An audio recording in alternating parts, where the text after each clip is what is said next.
Comme de bien naturel en de telles circonstances, ce débat intense prit finalement la forme de lettres ouvertes dans l'Arkham Advertiser, et quelques-unes furent reprises dans la presse de ces régions du Vermont, d'où provenaient les récits de l'inondation.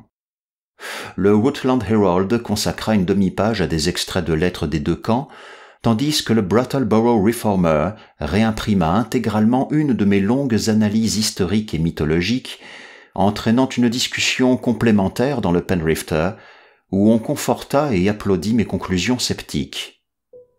Ainsi, au printemps de 1928, étais-je devenu une figure connue du Vermont, indépendamment du fait que je n'avais jamais mis un pied dans le pays. Alors me parvinrent ces lettres de Henry Heckley, dont la récusation me fit une impression si profonde, et qui m'emmenèrent pour la première fois au royaume fascinant des précipices verts et des torrents grondants de ces forêts sauvages.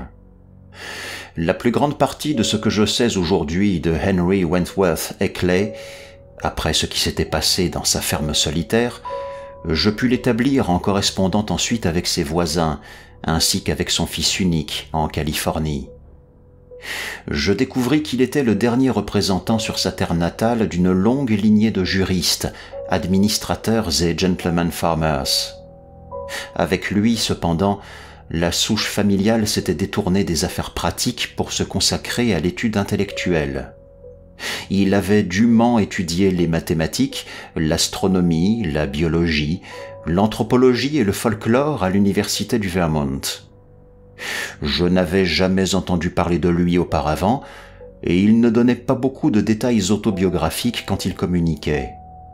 Mais dès le début, je compris être face à un personnage de tempérament, d'éducation et d'intelligence, bien que vivant reclus avec si peu de raffinement matériel.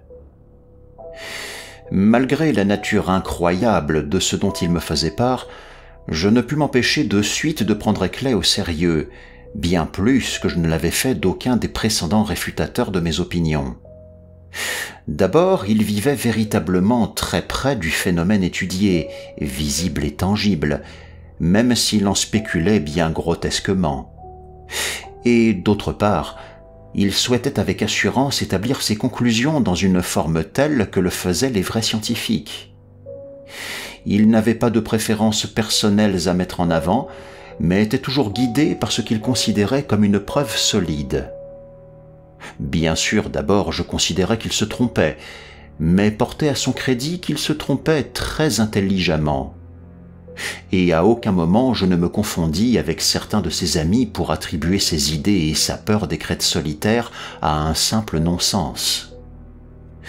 Ce dont il témoignait provenait évidemment de circonstances étranges méritant enquête, quand bien même cela n'avait que très peu à voir avec les conclusions invraisemblables qu'il en tirait, et je savais que cela représentait un enjeu considérable pour cet homme. Plus tard, je recevrai de lui des preuves matérielles qui placeraient l'affaire sur une base quelque peu différente, déroutante et bizarre. Je ne peux mieux faire que transcrire intégralement, aussi fidèlement qu'il me sera possible, la longue lettre par laquelle Heckley se présenta lui-même, et qui a été un tel virage décisif dans ma propre histoire intellectuelle. Elle n'est plus en ma possession, mais j'ai fermement en mémoire quasi chaque mot de son prodigieux message, et de nouveau j'affirme ma confiance dans l'état mental de celui qui l'a écrit. En voici le texte, un texte qui m'a rejoint dans son gribouillage en pâte de mouche, avec les tournures archaïques de quelqu'un qui, évidemment, ne s'était pas mêlé beaucoup au monde pendant sa paisible vie d'études. De RFD 2, Townsend, Windham County, Vermont, le 5 mai 1928, à Albert N. Wilmouth Esquire, 118 Saltonstall Street, Arkham, Massachusetts. Cher monsieur, j'ai lu avec beaucoup d'intérêt dans le Brattleboro Reformer du 23 avril 1928 la réimpression de votre lettre sur les récents témoignages de corps étranges vus flottant dans nos rivières en crue de l'automne dernier, et de comment ils s'accordent si bien avec de curieuses légendes. Il est facile de comprendre comment un étranger peut assumer la position qui est la vôtre, et aussi pourquoi le Penrifter soutient votre point de vue. C'est l'attitude généralement adoptée par les personnes d'éducation à la fois dans et hors du Vermont, et lors de ma vie étudiante, quand j'étais plus jeune, j'ai actuellement 57 ans, comme au début de mes propres études à partir des thèses de Davenport, qui m'a conduit à explorer quelques endroits des crêtes voisines, bien rarement visités. J'ai été mené à de telles études par ces vieux récits bizarres que j'ai fréquemment recueillis des plus vieux paysans, les plus ignorants souvent, même si maintenant j'aurais bien préféré ne rien entreprendre en ce sens. Je dois confirmer, avec toute la modestie qui convient, que ce sujet d'anthropologie et de folklore ne m'est d'aucune façon étranger. J'en ai été absorbé une bonne partie à l'université et suis familier de la plus grande part des autorités reconnues comme Tyler, Lubbock, Fraser, Quatrefages, Murray, Osborne, Keith, Bull, J. Elliott Smith, et ainsi de suite. Cela n'a rien de nouveau pour moi que ces récits d'espèces cachées soient aussi vieux que l'humanité. J'ai consulté et la reprise de vos lettres et celle de vos réfutateurs dans le Rutland Herald, et je crois savoir où cette controverse en est pour le présent. Ce que je désire vous dire maintenant, c'est que j'ai bien peur que vos adversaires soient plus près de la vérité que vous-même, quand bien même toute la raison semble pencher de votre côté. Ils en sont plus près qu'ils ne savent eux-mêmes, parce que bien sûr ils ne disposent que d'hypothèses théoriques et ne peuvent savoir ce que je sais. Si je savais aussi peu de l'affaire que ce qu'ils en savent eux-mêmes, je n'oserais pas défendre ce qu'ils croient. Je serais pleinement de votre côté. Comme vous le constatez, j'ai quelques difficultés à en venir à notre sujet, probablement parce que je crains réellement de l'aborder. Mais le point essentiel de l'affaire, c'est que je dispose de preuves attestant de ces choses monstrueuses vivant dans les bois et ces crêtes où plus personne ne se rend. Je n'ai vu aucune de ces choses flottant dans les rivières, comme d'autres en ont témoigné, mais j'ai vu des choses comme celle-ci, dans des circonstances que je crains de répéter. J'ai vu leurs empreintes, et dernièrement en ai constaté tout près de ma propre maison. J'habite le vieux domaine des Heckley, au sud de Townsend, sur le versant de la montagne Noire, si près que je n'ose vous le dire. Et j'ai surpris des voix à certains endroits des bois tels que je ne saurais les décrire sur une feuille de papier. Dans un de ces endroits, je les percevais si bien que j'y ai emporté un phonographe, avec une membrane enregistreuse et un cylindre de cire, et je vais faire en sorte que vous puissiez prendre connaissance de l'enregistrement obtenu. Je l'ai fait écouter à quelques-uns des plus vieux d'ici, et l'une des voix les a littéralement paralysés, en raison de sa ressemblance à ce bourdonnement comme un essaim dans les forêts, mentionné par Davenport, dont leur grand-mère leur avait parlé et qu'elles avaient imité pour eux. Je sais ce que la plupart des gens pensent de quelqu'un qui dit entendre des voix, mais avant que vous en tiriez des conclusions, il vous faut écouter cet enregistrement et demander à quelques-uns des aînés de nos vallées ce qu'ils en pensent. Si vous pouvez l'expliquer normalement, tant mieux, mais il faudra mettre quelque chose là-dessous. Ex nihilo nihil fit, comme on dit. Maintenant, mon but en vous écrivant n'est pas d'entamer une discussion, juste de vous communiquer des informations dont je sais qu'un homme de votre capacité y trouvera profond intérêt. Notre échange restera privé. Publiquement, je suis de votre côté. Parce que certaines choses m'ont appris qu'il n'est pas bon que les gens en sachent trop sur ces questions. Mes propres études désormais sont uniquement privées, et il me déplairait de dire quoi que ce soit qui attirât l'attention du public et l'inciterait à se rendre dans ces lieux que j'ai explorés. Il est exact, terriblement exact, que des créatures non humaines nous surveillent en permanence, avec des espions parmi nous collectant pour elles des informations. C'est d'un homme détruit, s'il est resté sain d'esprit, je pense qu'il l'était, qui a été un de ces espions que je tiens une grande partie de mes indices sur tout cela. Il a préféré dernièrement le suicide, mais j'ai des raisons de penser que d'autres ont pris sa place. Ces êtres viennent d'une autre planète, capables de vivre dans l'espace interstellaire et de le traverser grâce à ces ailes disgracieuses mais puissantes qui peuvent résister à l'éther, mais sont trop incommodes à diriger pour leur être d'une grande aide sur la Terre. Je vous en dirai plus sur cela plus tard, si vous ne me considérez pas comme insensé. Ils viennent ici pour extraire des métaux de ces mines qui s'enfoncent profondément sous nos crêtes, et je crois désormais savoir d'où précisément ils proviennent. Ils ne nous agresseront pas si nous les laissons dans leur solitude, mais personne ne peut dire ce qui arrivera si nous nous révélons trop curieux à leurs propos. Bien sûr, une bonne armée bien équipée pourrait nettoyer cette colonie de nos mines. C'est ce qui les effraie. Mais si cela se produisait, ils reviendraient en plus grand nombre de l'espace, en bien plus grand nombre. Ils pourraient facilement conquérir la Terre, mais ne l'ont pas tenté parce qu'ils n'en ont pas l'utilité. Ils préfèrent plutôt laisser les choses en l'état pour éviter les ennuis. Je pense qu'ils souhaitent se débarrasser de moi parce qu'ils savent ce que j'ai découvert. Il y a une grande pierre noire avec des hiéroglyphes inconnus, mi-effacés, que j'ai trouvée dans les bois de la montagne de la Ronde, versant est. Et depuis que je l'ai rapportée à la maison, tout est devenu différent. S'ils pensent que j'en devine trop, ils peuvent soit me tuer, soit m'emporter de la terre jusque là d'où ils viennent. Ils ont l'habitude d'emporter des hommes de savoir de temps en temps pour rester au courant de l'état des choses dans le monde terrestre. Cela m'amène à mon second objectif en m'adressant à vous, personnellement pour vous inciter expressément à clore le présent débat plutôt que lui donner encore plus de publicité. On doit tenir les gens à l'écart de ces montagnes, et pour y parvenir on ne doit pas éveiller plus avant leur curiosité. Dieu sait si le péril est grand de toute façon, avec ses promoteurs et hommes d'affaires écumant le Vermont, et y amenant des hordes d'estivants pour infester les endroits sauvages et couvrir nos montagnes de bungalows à pas cher. Je serais heureux que nous puissions échanger plus en profondeur, et vais tenter de vous faire parvenir par express cet enregistrement ainsi que la pierre noire.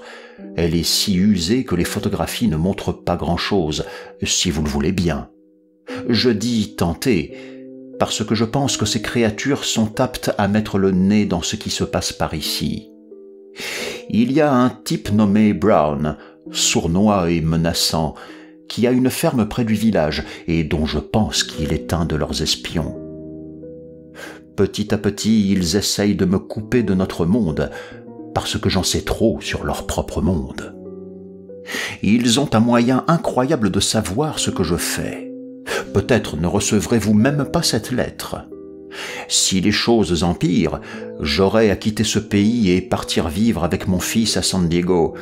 Mais il n'est pas facile de renoncer à l'endroit où vous êtes né et où vit votre famille depuis 6 générations. De même, jamais je n'oserais vendre cette maison à personne, maintenant que ces créatures l'ont constamment sous leur attention. Je crois qu'elles souhaitent reprendre la pierre noire et détruire l'enregistrement phonographique, mais je ne les laisserai pas faire tant qu'il me le sera possible. Mes chiens, 2 grands bergers allemands, les tiennent pour l'instant à distance. Elles ne sont pas encore si nombreuses et sur la terre elles sont maladroites. Comme je vous l'ai dit, leurs ailes ne leur sont pas de grande utilité pour de courts vols sur la terre. Je suis vraiment sur le point de déchiffrer cette pierre qui emmène sur des chemins terribles, et avec votre connaissance du folklore, vous me serez d'une grande aide pour trouver les éléments manquants. Je suppose que vous savez tout à propos de ces mythes effrayants anticipant l'arrivée de l'homme sur la terre, les cycles de Yog-Sothoth et de Cthulhu, auxquels fait référence le Necronomicon. J'ai pu accéder à une de ces copies autrefois, et sais que vous en conservez une dans la bibliothèque de votre université, verrouillée sous clé. Pour conclure, Monsieur Wilmoth, je pense que dans nos chemins d'études respectifs, nous pourrions être de grande aide l'un à l'autre. Je ne voudrais pas vous placer dans un quelconque péril, et je dois vous mettre en garde que la possession de la pierre et de l'enregistrement n'est pas une sécurité garantie, mais je sais que vous en considérerez le risque à l'échelle de notre goût de connaissance. Je me rendrai à Newfane ou Brattleboro pour vous expédier ce que vous m'autoriserez à vous envoyer, parce qu'il est plus sûr de les expédier directement depuis leur bureau. Je dois vous avouer que je vis vraiment seul désormais et ne peux plus compter sur aucune aide. Personne ne reste ici depuis que ces êtres s'approchent de la maison la nuit et que les chiens aboient continuellement. Je suis heureux de n'avoir pas été trop impliqué dans cette affaire tant que ma femme était vivante, parce que cela l'aurait rendue folle. En espérant ne pas vous ennuyer à l'excès et que vous déciderez que nous resterons en contact plutôt que de jeter cette lettre au panier comme les élucubrations d'un fou. Bien respectueusement vôtre, Henry W. Eckley. Post-scriptum, je fais réaliser quelques tirages supplémentaires de certaines photographies que j'ai prises, dont je pense qu'elles aideront à prouver un certain nombre de points ci-dessus évoqués. Les vieilles personnes pensent qu'elles sont monstrueusement véridiques. Je vous les enverrai très bientôt, si vous m'en témoignez l'intérêt. H.W.A. Il me serait difficile de décrire mes sentiments après avoir lu cet étrange document pour la première fois. Selon toutes les règles ordinaires, j'aurais dû éclater de rire à ces extravagances autant qu'à ces théories pourtant bien moins folles qui avaient déjà provoqué mon hilarité. Mais quelque chose dans le ton de la lettre me la fit paradoxalement recevoir avec le plus grand sérieux. Non pas que j'ai cru un moment à cette espèce cachée venue des étoiles dont parlait mon correspondant, mais malgré ces graves doutes préliminaires, je fus poussé à me sentir bizarrement certain de son intelligence et de sa sincérité, et de sa confrontation à quelque phénomène original, et qu'il ne pouvait l'expliquer hors son propre imaginaire par le singulier et l'anormal. Cela ne pouvait être ce qu'il en croyait, je pensais, mais d'un autre côté, son enquête était forcément méritante. Mon correspondant semblait excité et alarmé à l'excès à propos de quelque chose. Il était difficile de penser qu'on ne puisse y trouver une autre cause. Tout y était si spécifique et logique, d'une certaine façon. Et après tout, son histoire collait de façon très confuse avec la plupart des vieux récits, y compris les plus anciennes légendes indiennes. Qu'il ait réellement surpris ces voix dérangeantes dans les montagnes et ait réellement trouvé la pierre noire dont il parlait était pleinement possible, malgré les inférences folles qu'il en faisait, inférences probablement dues à cet homme qui se proclamait un espion des êtres surnaturels et s'était suicidé ensuite. C'était facile d'en déduire que cet homme-là était parfaitement fou, mais probablement doué de cette propension à une perverse logique pour les autres, et le naïf Eckley, préparé à l'avance à de telles choses par ses études du folklore, avait marché dans ses fables. Et pareil pour les derniers points, il se dégageait de son impossibilité à conserver du personnel que les humbles et rustiques voisins d'Eckley étaient aussi convaincus que lui que sa maison était assiégée par de mystérieux êtres la nuit. Les chiens aboyaient pour de vrai aussi. Et puis la question de l'enregistrement phonographique dont je ne pouvais croire qu'il l'ait obtenu de la façon dont il le disait.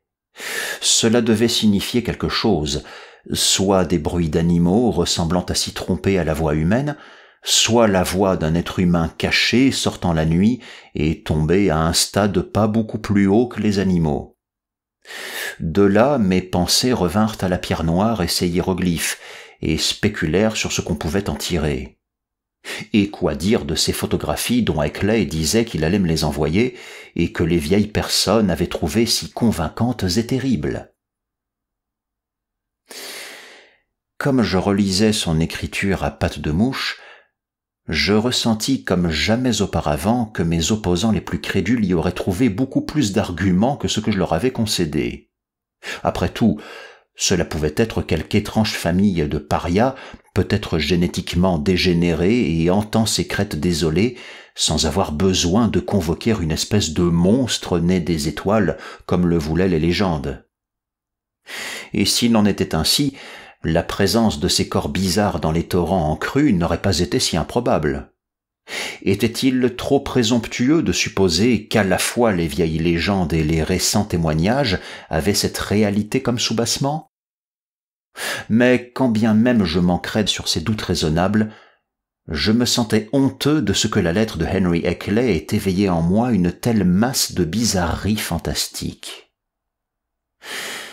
Ainsi me décidai-je à répondre à la lettre d'Heckley, adoptant le ton d'un intérêt amical et sollicitant de lui de nouveaux détails. Sa réponse me parvint presque par retour de courrier, et contenait, selon sa promesse, plusieurs tirages Kodak de scènes et d'objets illustrant ce qu'il avait à dire. Regardant ces images aussitôt que je les sortis de l'enveloppe, je ressentis une curieuse sensation d'effroi et de proximité des choses interdites. Parce qu'en dépit de leur caractère bien vague, elles avaient un pouvoir de suggestion damnable qui s'intensifiait par leur côté authentique, le lien optique avec ce qu'elles représentaient et le produit d'un acte de transmission impersonnelle sans préjugés, faillibilité ni mensonge. Plus je les regardais, plus je découvrais que la sérieuse estime que j'avais d'Heckley et de son histoire n'était pas sans fondement. Quelques-unes de ces images imposaient certainement l'idée qu'il se passait quelque chose dans les crêtes du Vermont, loin au-delà du rayon établi de notre connaissance et de nos croyances ordinaires. La pire de toutes, c'était une empreinte, une vue prise où le soleil brillait sur une tache de boue dans la lande déserte. Ce n'était pas une contrefaçon ou un bricolage, je le sus du premier regard, parce que le parfait rendu et la précision des cailloux et des herbes dans le champ de vision donnaient une parfaite idée de l'échelle et ne laissaient aucune possibilité de double exposition, d'ailleurs d'exécution délicate. J'ai appelé ça empreinte, mais il faudrait un terme séparé pour les empreintes de pieds et les empreintes de griffes. Même maintenant, il m'est difficile de la décrire, sauf à dire que ça ressemblait hideusement à ce qu'aurait laissé une pince de crabe, et qu'on ne pouvait rien en déduire quant à sa direction. Ce n'était pas une empreinte très profonde ni juste fraîche, mais semblait à peu près de la taille d'un pied humain moyen. Depuis un coussinet central, des paires de pinces dentelées comme des scies se projetaient dans différentes directions. Pour quelle fonction déroutante, si bien sûr l'objet au complet était exclusivement un moyen de locomotion. Sur une autre photographie, prise à l'évidence avec un long temps de pause dans une obscurité très dense, on voyait une grotte dans les bois, dont un rocher d'une rondeur très régulière colmatait l'ouverture. Sur le sol nu devant celle-ci, on arrivait à discerner un dense réseau de traces curieuses et quand j'étudiais l'image en l'agrandissant, je fus à la fois sûr et gêné de constater que c'étaient les mêmes traces que celles détaillées dans la vue précédente. Une troisième photographie montrait un cercle de pierre levé à la manière des druides sur le sommet d'une crête sauvage. Autour du cercle cryptique, l'herbe était piétinée et écrasée, bien que je ne puisse discerner aucune empreinte, même avec la loupe. Un lieu éloigné à l'extrême, c'était évident par la véritable mer de montagnes inhabitées qui formait l'arrière-fond et se perdait au loin dans la brume de l'horizon. Mais si la plus perturbante de toutes les vues était celle de l'empreinte, la plus curieusement suggestive était celle de la grande pierre noire trouvée dans les bois de la ronde. Heckley l'avait photographiée sur sa propre table de travail, qu'on reconnaissait bien puisque je pouvais distinguer ses rangées de livres et tout auprès un buste de Milton. La chose, d'aussi près qu'on pouvait le deviner, avait été placée verticalement sous l'appareil photographique et présentait une surface irrégulièrement courbée d'environ 30 cm sur 50. Mais dire quoi que ce soit de définitif à propos de cette surface ou sur la forme générale de la masse globale, cela défiait les pouvoirs du langage. Quels principes géométriques extravagants avaient guidé sa découpe? Puisqu'artificiellement découpée, j'étais sûr qu'elle l'était. Je ne pouvais même pas commencer à le deviner.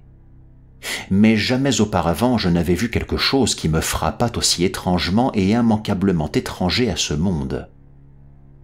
Des hiéroglyphes à la surface, je ne pouvais en discerner que quelques-uns, mais ceux que je pus reconnaître me créèrent un autre choc. Bien sûr, ils pouvaient être apocryphes, parce que bien d'autres que moi avaient lu le monstrueux et abhorré Necronomicon de l'arabe fou Abdul al-Azred. Cela me fit néanmoins frissonner de reconnaître certains idéogrammes que l'étude m'avait appris à relier aux choses les plus blasphématoires et sanglantes qu'on chuchotait quant à ce qui avait pu avoir une demi-existence folle avant la Terre et les autres mondes définis dont le système solaire est conçu. Des 5 photographies restantes, 3 étaient prises dans des marais ou sur des crêtes et semblaient porter la trace d'une occupation malsaine et cachée. Une autre consistait en une étrange marque dans le sol très près de la maison d'Eckley, qu'il disait avoir photographiée à l'aube suivant une nuit où les chiens avaient aboyé de façon plus violente que d'habitude. Elle était plus que floue, et on aurait pu en tirer de conclusions certaines, mais elle semblait diaboliquement proche de l'autre trace ou empreinte de griffes photographiée sur la lande déserte. La dernière image était celle de la maison d'Eckley elle-même. Une maison blanche soignée de 2 étages et mansarde, d'environ 125 ans d'âge, avec une pelouse bien tenue et une allée bordée de pierres menant à un porche style Régence, sculpté avec goût. Il y avait plusieurs énormes bergers allemands sur la pelouse, reposant près d'un homme au visage affable, avec une barbe grise taillée de près, que je supposais être Eckley lui-même, photographie qu'il avait prise seul, pouvait-on inférer du déclencheur qu'il tenait de sa main droite. Des photographies je passais à la lettre, volumineuses et écrites serrées. Et pendant les 3 heures qui suivirent, je fus immergé dans un abîme d'indicible horreur. Ce dont Eckley m'avait donné seulement les grandes lignes auparavant, il m'en donnait maintenant le compte détaillé. Cela incluait de longues transcriptions des mots surpris la nuit dans les bois, de longs rapports sur les monstrueuses formes roses aperçues au crépuscule dans les fourrés et sur les crêtes, enfin un hallucinant récit cosmique s'appuyant sur tout un ensemble d'études profondes et variées, jusqu'au discours sans fin collecté auprès de ce fou qui se proclamait espion avant son suicide. Je me trouvais immergé dans des noms et des termes que j'avais croisés autrefois dans les plus hideuses relations. Yugot, le grand Cthulhu, Tsatogwa, Yog-Sothoth, R'lyeh, Nyarlathotep, Azathoth, Astur, Ian, Leng, le lac de Hali, Beth Mora, le cygne jaune, Elmur Catulos, Bran, ou le Magnum Innominandum, et fut ramené en arrière à travers des éternités sans nom et les dimensions inconcevables des anciens mondes, d'êtres venus de l'espace que l'auteur fou du Necronomicon n'avait fait qu'envisager très vaguement. On y apprenait les abîmes de la vie primale et des flux qui en avaient découlé. Et finalement, sur un des minces ruisselets d'un de ces flux, ce qui avait entraîné la destinée de notre propre terre. Mon cerveau tourbillonnait. J'avais essayé de trouver une explication rationnelle aux choses. Je commençais maintenant à croire aux merveilles les plus anormales et incroyables. Le cercle de l'évidence vitale était irrésolublement vaste et écrasant, et l'attitude distanciée et scientifique d'Eckley, une attitude qui se tenait aussi loin qu'imaginable des spéculations fanatiques, hystériques ou même simplement extravagantes, eut l'effet le plus considérable sur mes pensées et mon jugement. Lorsque je reposais près de moi la lettre effrayante, ces peurs qu'il en était venu à entretenir, je les comprenais, et j'étais prêt de mon côté à tout ce qui serait en mon pouvoir pour tenir les populations à l'écart de ces crêtes sauvages et hantées. Même aujourd'hui, alors que le temps en a affaibli l'impression et a remis en question ma propre expérience et mes horribles doutes, il y a des choses dans cette lettre d'Eckley dont je ne ferai pas état, ni même n'oserai en poser les mots sur du papier. Je suis presque heureux que cette lettre, l'enregistrement et les photographies aient disparu maintenant, et j'aurais préféré, pour les raisons que je vais m'efforcer de rendre claires, que cette planète au-delà de Neptune n'ait pas été découverte. Une fois lue cette lettre, je mis un terme définitif à mon intervention publique au sujet des horreurs du Vermont. Les arguments de mes opposants restèrent sans réponse, ou bien je promis et remis à plus tard, et la controverse s'effaça progressivement dans l'oubli. Durant les mois de mai et juin, nous avons constamment correspondu, Heckley et moi-même, même si de temps en temps une lettre a pu disparaître, et qu'alors nous ayons à en reconstituer le fond et à mener à bien une considérable et laborieuse copie. Ce que nous essayions de faire, globalement, était de comparer nos notes et études à propos d'obscurs cas mythologiques et d'en tirer une corrélation claire entre les horreurs du Vermont et le corpus plus général des légendes primitives à l'échelle du monde. Par exemple, nous décidâmes que le morbide et diabolique Migo himalayen était une autre version du même cauchemar incarné. Bien sûr, existaient à son propos de vraisemblables conjectures zoologiques, au sujet desquelles j'échangeais avec le professeur Dexter dans ma propre université, mais à la demande impérative d'Heckley, sans mentionner à personne l'affaire qui nous y amenait. Si je parais désobéir à cette injonction aujourd'hui, c'est seulement parce que je crois à ce stade qu'une mise en garde à propos de ces crêtes reculées du Vermont et de ces sommets himalayens qui déterminent de plus en plus souvent les explorateurs à les escalader est plus favorable à la sécurité publique que le serait le simple silence. Un autre projet spécifique que nous voulions mener à son terme était le déchiffrement des hiéroglyphes sur cette infâme pierre noire, un déchiffrement qui nous placerait en possession de secrets plus profonds et vertigineux que tout ce que l'homme avait connu jusqu'ici.